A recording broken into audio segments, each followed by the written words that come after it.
Brexit unconstitutional and illegal. Why was it unconstitutional when there is no written constitution?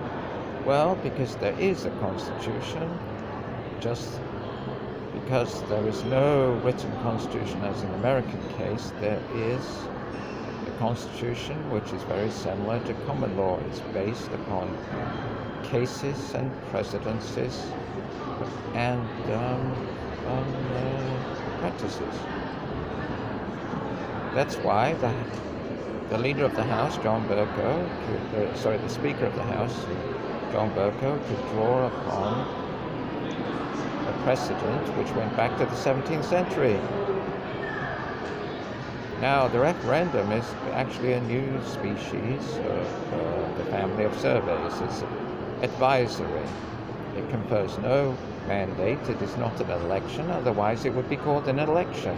A referendum is simply a means for a government, the parliament itself, to have a sense of what people think about a particular topic. Now, in the case of the EU, well, it's a very complicated topic, and it should have been the case that after the results came in, then the Parliament should have discussed this. And the government of the day should not have been in a situation where their leader, David Cameron, put his head on the block and said that if there was a negative result, a leave result, he would resign. Well, this is ridiculous, because this is certainly nothing to do with the referendum, nor is party politics. Although, of course, in this referendum, it was everything to do with the leader of the government and party politics. And it should never have been, and that was the reason why it is unconstitutional, because the rules of a referendum state very clearly, and that there are precedents for this. Since it was imported from Switzerland, we can look at the Swiss model, and there they drew up rules which stated very clearly that number one, it's advisory, and number two, doesn't confer a mandate. And besides, the Swiss population is very small, and it's very conversant with what a referendum is for, and there are different kind of referendums, and this referendum was advisory. It should have been the case that where the majority members of Parliament were in favor of remaining in the EU, that they should have seen this negative vote, which was an advisory vote, the results, I should say, as a means to improve their negotiating position. It would give them great leverage with the EU to address many of the issues which the British public were very unhappy with. That's what should have been done.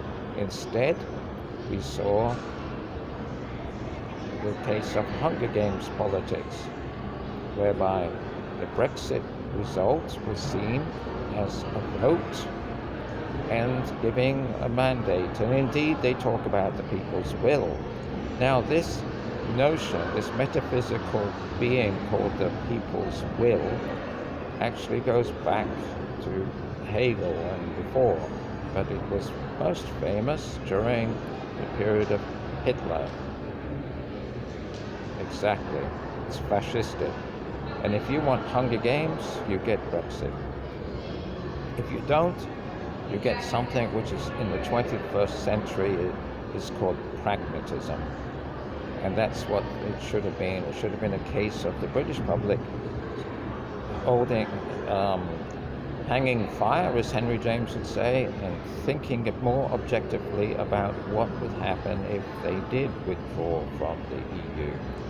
And here the case for staying in the EU was not put very well. And it was a case, I believe, that those who were in favor of remaining in the EU were having to prove something on at the same level as the kind of proofs which you have in criminal law, which is beyond reasonable doubt.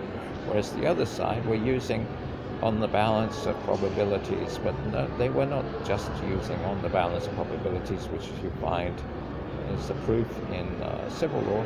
They were using the tabloid system of whereby 80% is actual lies and 20% perhaps is true. And here again, we could have avoided the referendum on the grounds that those who were in favor of leaving misused and misrepresented information to the British public, and this in itself can be deemed illegal and also unconstitutional. Anyway, I'm not going to bore you to death with my thoughts about it, but as far as I'm concerned, it's a disgrace that in Britain that they were unable to, even right at the beginning, to see that the government could not have conducted a referendum as they did, because it was unconstitutional. It was not. It was all along, just like when Boris Johnson went to the Queen and committed perjury about the reasons why he wanted to close down Parliament, was exactly the same. When David Cameron said he wanted to conduct a referendum, it wasn't about the EU. It was all about his position as Prime Minister and trying to deal with the rump of the Tories and ooster out Nigel Farage. And that's it.